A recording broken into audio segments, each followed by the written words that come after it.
Hello everybody, I just thought I'd do a quick video on USB power banks. There's a lot of these on sale on auction sites. These ones here are the most common ones you can pick up for £2 or £3 from eBay. These ones come in sort of kit form. You have to supply your own batteries. This one you have to actually sort of put together yourself, all the way up to some of the more expensive ones. All of these ones here contain a lithium battery called an 18650, which is a lithium cell, cylindrical in sort of shape, and basically you get given a milliamp hour capacity on them, and most of them realistically say they're going to be about sort of 2600 milliamp hours, and that's what it says on the packaging. That's not actually true of the true capacity, which I'll explain a bit in a minute. The other power banks I've got at the top here are actually lithium polymer. This one's quite thin. Again, does the same sort of job, and again this one is similar to these ones, relatively cheaply. It's about £4 or £5, and is supposed to be rated for about 5,000 milliamp hours. Now, milliamp hours are the amount of energy that can be stored in a battery, and you might be more familiar with that sort of figure on your mobile device, your tablet, where it lists a milliamp hour rating for that particular battery. And if you're looking for a power bank to obviously recharge your mobile phone or your tablet on the go, you need to match obviously the capacity of the battery you're going to be taking with you, and also your smartphone's battery, if you want to top it up to to near enough full. Most of these won't top up or recharge a smart device or a tablet, especially a tablet, to its full capacity. This one here will probably charge something like an iPhone, iPhone 5 or 6, possibly once or twice, up to the full capacity, where this one will probably give you about sort of 60-70%. These ones will probably give you only about 20%, and I'll explain why in a little while. This one has three 18650 batteries in there, still gives out 5 volts, even though each cell is actually 3.6 volts, and that's where we lose out on some of the power. As I said, your battery on your mobile phone or your tablet, your smart device, normally the charge which comes with it will actually output 5 volts, anywhere between 1.5 to 2 amps, depending on the power drain of that particular device while it's charging. That's absolutely perfect. Unfortunately, the lithium cells, the 18650 cells, which they actually contained inside these power banks, are actually 3.6 volts. So to actually step that voltage up to the 5 volts needed to charge your device, it goes through a step-up converter. And that's where we lose some of the actual capacity, because these devices, when they're rated for 2600 milliamp hours, that's at 3.6 volts, not at 5 volts.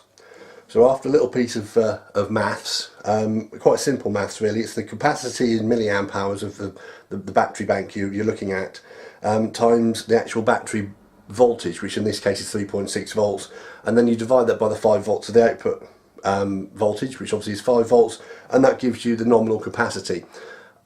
It doesn't actually, because these are only about 85% efficient for when they actually give out power. So you're going to talk about, say, 2600 milliamp hour battery bank will really only give you, and that's if it's a true 2600 milliamp hour battery in there, will only give you about 1590 milliamp hours of charge. Most of the batteries in here are probably from China, from the Far East, and aren't even up to their normal, up to that advertised capacity. So really you're looking, if you're lucky, to get about an amp hour out of these batteries. So if your smartphone is a 2000 milliamp hour battery in there, and this only gives out 1000 milliamp hours or an amp hour, you're only going to charge it to 50%, if that. So you need obviously to be a bit careful when you buy these sort of things, is to make sure that A, you're not getting a duff battery, and B, you get the right power bank for your device. And I said these ones are probably the better ones, the ones which are actually lithium polymer, because A, they're harder to fake, in the fact of some of the batteries you get in these are basically batteries with inside a can, which makes it look like an 18650 battery. These ones are similar to the actual batteries you'll find inside your mobile phone, so that's why they can be actually made quite thin and quite easily to carry around, because your rechargeable battery is only as good as the one you've really got on you. So if you're not carrying it around and you need it, obviously it's not going to be a lot of good. There were also lots of devices on the market to actually to test obviously capacities of batteries.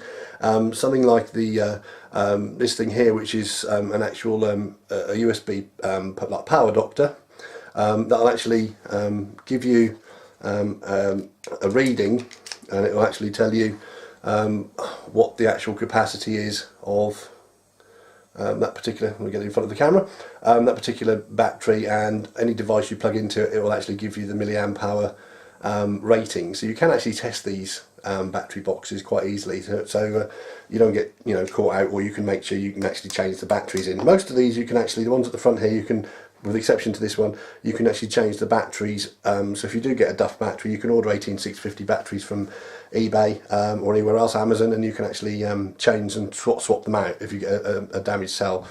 I might do another video on 18650 batteries, because they're not the safest of batteries.